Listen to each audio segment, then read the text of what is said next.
All right, we're on X, and we're going to take a look at X Files: Fight the Future, or X Files the movie, or X Files 1998. And so this is the only one of the movies that I don't own. I'm gonna rectify that because I am gonna buy it after watching this. I want to buy this movie. I've seen this movie about 5 times or so, and you know, if I decide I need to get this, I've seen this and the sequel. Meh. I remember not caring for the sequel. I've watched this more than I think it was one you watched. The sequel, I want to believe, once. I didn't particularly care for that one, but I'm gonna get that one too eventually. Because now I've done this one, I gotta do a sequel, right? You know. But yeah. So here's the thing. Originally, I had Triple X with Vin Diesel as the movie, but then as it was getting closer and closer, and I don't have many movies of X. There's this, or I can watch the Rogue cut of X-Men: Days of Future Past. So I started looking up movies with X in it, and I found X Files. I Fight the Future, and I'm like, oh yeah. Is there any place I can, buy it? And so I think I have some money on my Xbox to buy it on. And I had $3.99 to rent on Xbox Movies and TV, so I rented it. And yeah, so I'm a moderate X-Files fan. I didn't watch it when it was on or anything.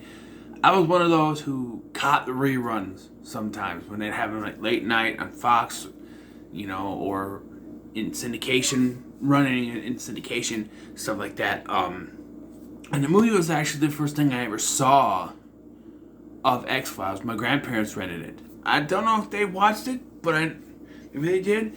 But if they watched the show, maybe they did. I don't remember, but they rented it, and I watched it with them, and I liked it. But for some reason, it didn't get me into the show. And I've always liked weird shows like this, and Supernatural, and Sleepy Hollow, and stuff like that.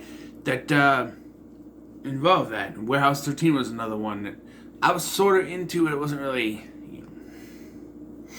But yeah. So I'm a moderate X-Files fan. Started buying the Blu-ray sets when Walmart started to release them.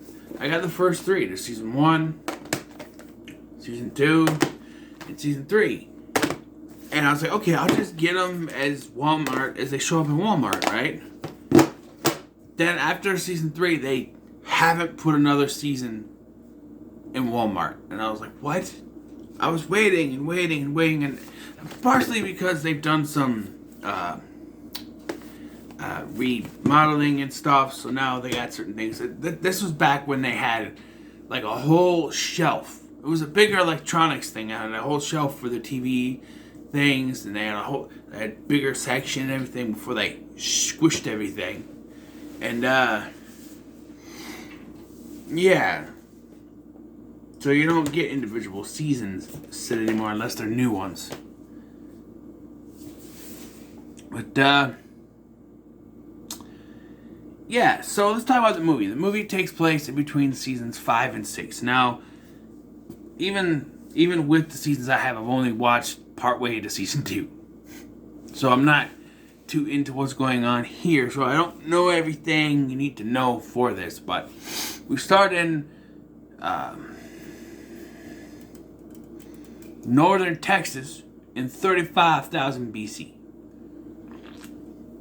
2 cave peoples come across an alien creature that attacks them, kills one and infects the other with the black goose, which I guess is a series thing, I guess. And then we cut to North Texas in present day, which every time you see that in an older movie, you go, can't you just say 1998? Because present day isn't always present day when you watch it. Why do you look it up there? It's not present day, it's 1998. But I digress. And we see Lucas Black from the Fast and Furious Tokyo Drift and Furious 7 and F9, spoiler alert, as a little kid falling into a hole, into a cave where he comes across the black goo. And then later, some firemen show up to save him, and they don't come out. And then we cut to Dallas, Texas, where a bomb threat has been called in. Now, like I said, this is between seasons 5 and 6, and from what I have looked up, at the end of season 5, the X-Files were closed. And, remember correctly, didn't they close them at the end of season 1, too? They just love closing those things. So Mulder and Scully are on this bomb duty. And we see, that the leader of this, the guy, the head of the FBI agent in charge is John Locke from Lost, Terry O'Quinn, the stepfather himself, with a mustache. It's always weird when he has a mustache because it looks fake, but it's probably not. But I don't know. And he's got everybody in one building, but Mulder, because you know Mulder, he has a hunch he's gonna go on it, has Scully. He and Scully at another building, and they're looking around, and this is the first of the luck that they seem to have in this movie. Like, it just things seem to just happen to these people. Like, for instance, not to go too much farther into the plot, but like, he just happens to find the bomb, or he just happens upon a guy who's looking for him, and when the government's involved, you never know. But so yes, they've all but given up on finding it. So, and I love the rapport that they have. The chemistry between the two of them is always really good. Like when they go to enter the door, and Scully's like, "It's locked," and he's like, "What?" And so he goes to open the door, and it's unlocked, and she's like, "I had you." He goes, "No, I saw you turn the, I saw you jiggle the handle," and So Mulder offers to buy her a drink, and he goes to the pop machine, and this is where he just so happens to find that the bomb is inside the pop machine. Now here's the thing. I call it a pop machine, but, I'm drinking this. I call it soda. I don't call it the soda machine, although sometimes I do, but the pop machine. It depends on what you refer to, but...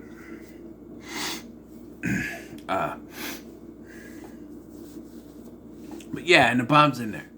And he's stuck in there because the door handle has been filed off or something, it frozen or made so that it locks right after it's open. Which we're led to believe that the guy that walked out, which is, I think, the same guy who shoots Mulder later, is the one behind it, which, why was he still in there if that only has like 10 minutes left to detonate?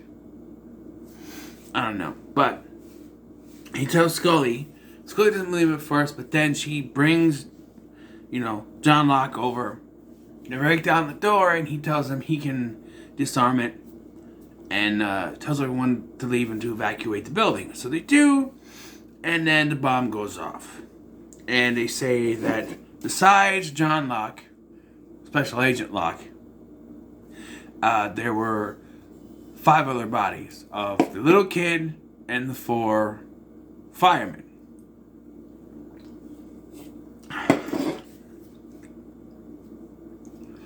I smell a cover-up.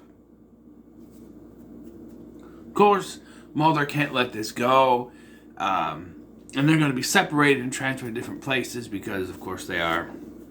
And it's never outright said if Blythe Danner's character is also in on it, but she seems very set on separating them.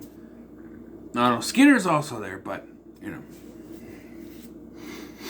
So, Mulder goes on a drinking binge after finding out he and Scully are going to be split, and he runs into Martin Landau's character, Dr. Scalwell, who tells him that he knew his father and that there is a conspiracy and there's something going on, and he wants Mulder to investigate. Mulder says no at first, but then upon thinking about it, he goes to Scully's apartment to wake her up in the middle of the night, and So they have to go back to Dallas to investigate. So during this, we are following the government as they are investigating what's going on with this black goo. And they have one of the firemen. So maybe it's 3 firemen and the little boy. Maybe it's 4 bodies. The little boy and 3 firemen. Maybe. Because they got him in a little cave and there's a guy in there. Dale from The Walking Dead is in there. I don't watch The Walking Dead, but I've heard it's Dale from The Walking Dead. He's down there. And there's an alien gestating in the fireman's stomach. And it, fully gestates, breaks out, and attacks him. And rather than try to do something to help him, they lock him in there, cover it up. And by the time that Mulder and Scully get there, it's completely covered over. And so I'm going to question this a couple times. Putting a little grass area in a park over where it was doesn't, are they paying off these people? There are people there that are suddenly who live in that area, they're suddenly gonna see this park. And what happened to the kids' parents? Are they dead? Are they been paid off? What's going on? I get there. It's been covered up. But the alien's still down there, so can he dig through I don't know. It's confusing.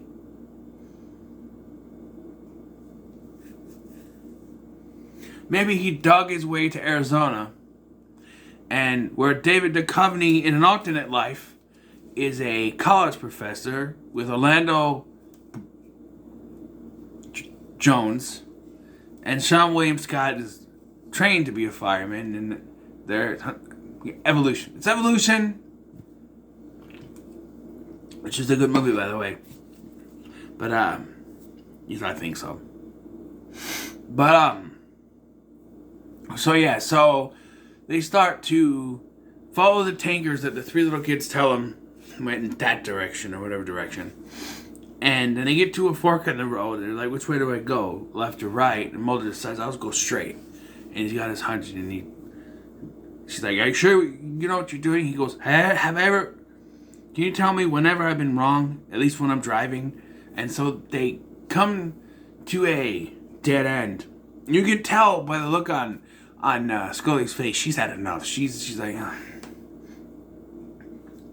Mulder, I gotta get a thing in the morning. We gotta go.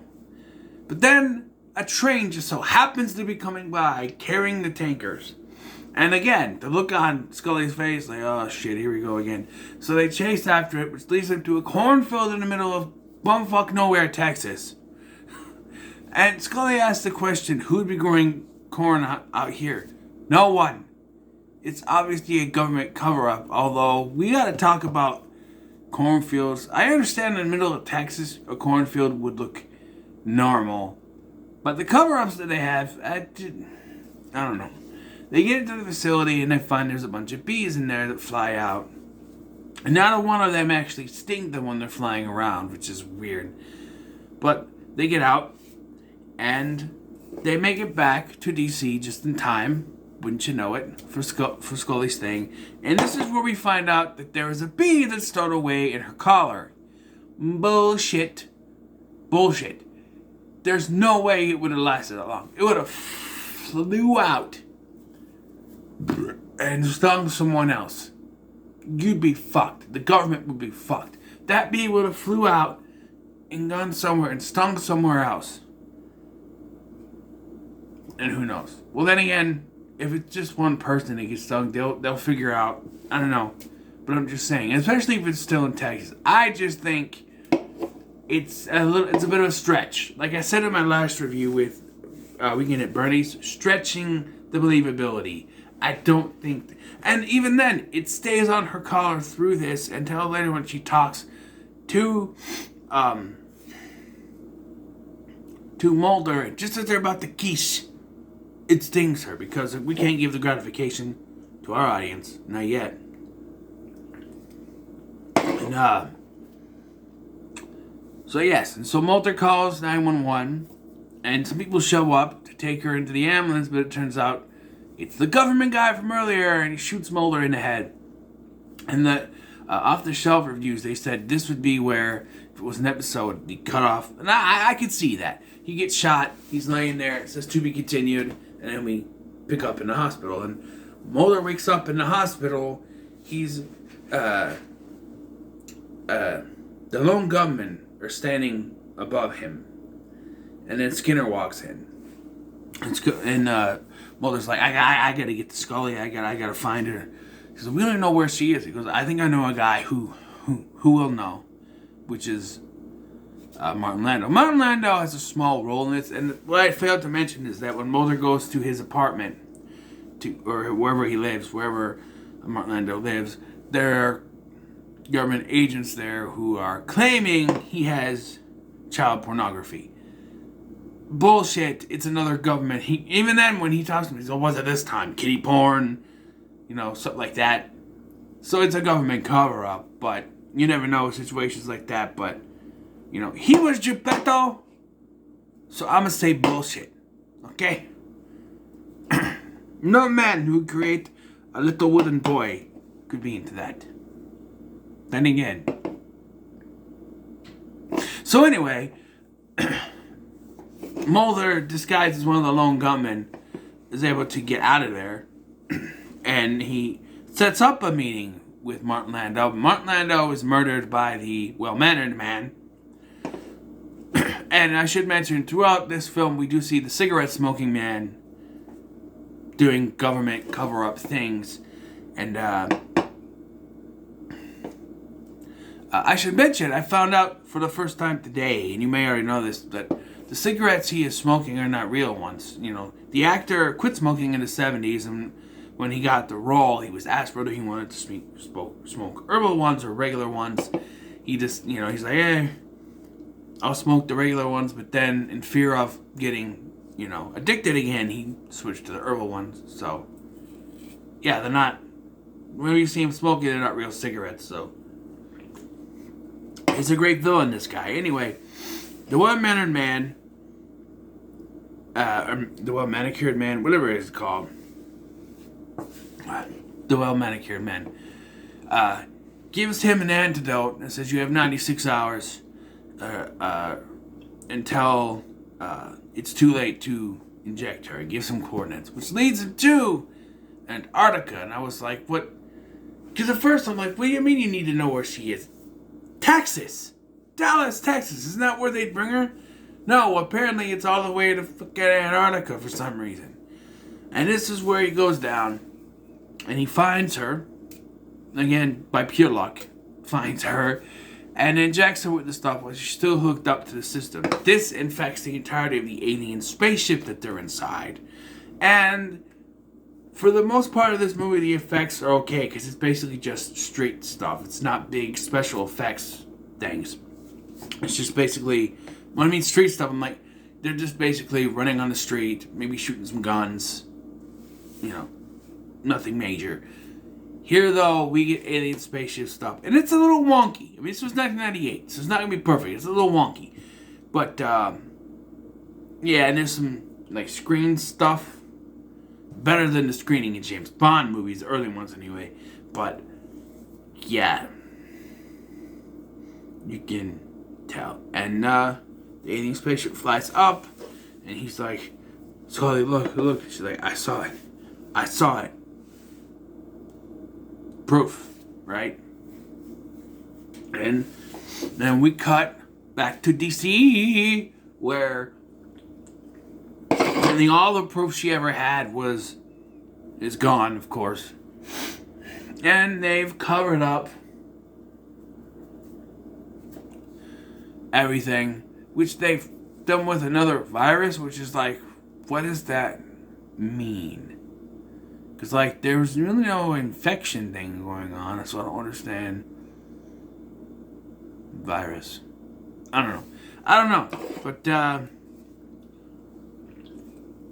I'm trying to understand about the virus that we have, is that it infects people and turns them into aliens, but the bees are different, from what I can surmise, but then the well-manicured man said you have 98, 96 hours before it's too late. Does that mean that's when it's going to gestate? I don't know. And by the way, the well-manicured man blows himself up in his limousine. So, he's dead. At least, for now, you know. The cigarette-smoking man died and then came back later anyway. But anyway,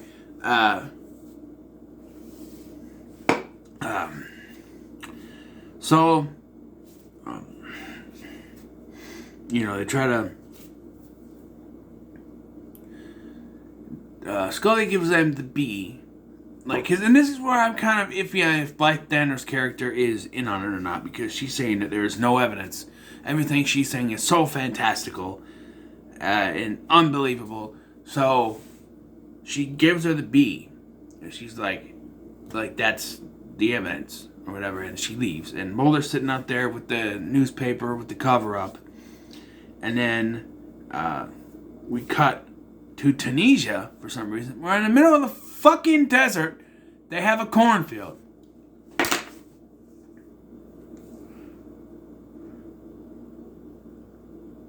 I hope our government's not this fucking stupid. I say that, but you know the answer. Why would you put a cornfield in the middle of the desert? That doesn't make any sense. It makes no sense. I saw this and I went,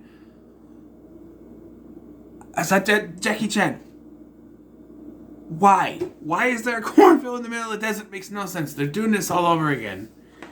It's another installation with the everything, but it's just like, why? I understand maybe something happened in Tunisia, and that's why they're doing it. Like, okay, but a cornfield? Can't you set up something else in the middle of a desert? I mean, come on. It doesn't make any sense, but. Yeah, the cigarette-smoking man talks to this guy, and he's like, Mulder's become a problem. He's like, oh, I keep hearing that name, but I don't want to hear anymore, or something like that. And he's like, I also received this, and the guy looks at it, and he throws it down, and then it said that the X-Files have been opened again. So, movie, for the most part, pretty good movie. Solid film. Some wonky CGI towards the end, and some questionable character decisions, and like the government making it everything has to be a cornfield apparently. I don't know. And that park in the middle of sand in Texas, I don't know. But I would say, and I'm going to use the season 3 Blu-ray, when it comes to X-Files Fight the Future, I would say it's pretty good. So, where's the paper? Here it is. I'll write that down here. And I tell you, I got 2 movies left. And the ratio of pretty good in this, like so far, 1, 2, 3, 4, 5, 6, 7, 8, 9, 10,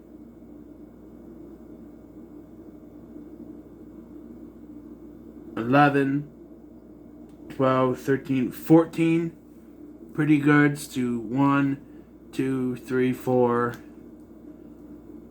5, 6, 7 middles, 1 to the moon, and 1 not worth your time. And with 2 movies left, I have a feeling they'll be pretty goods as well, but who knows? I know the next one will. Just to give hints, the next 2 films, both of them, are directed by Kevin Smith. Okay? And, there you go.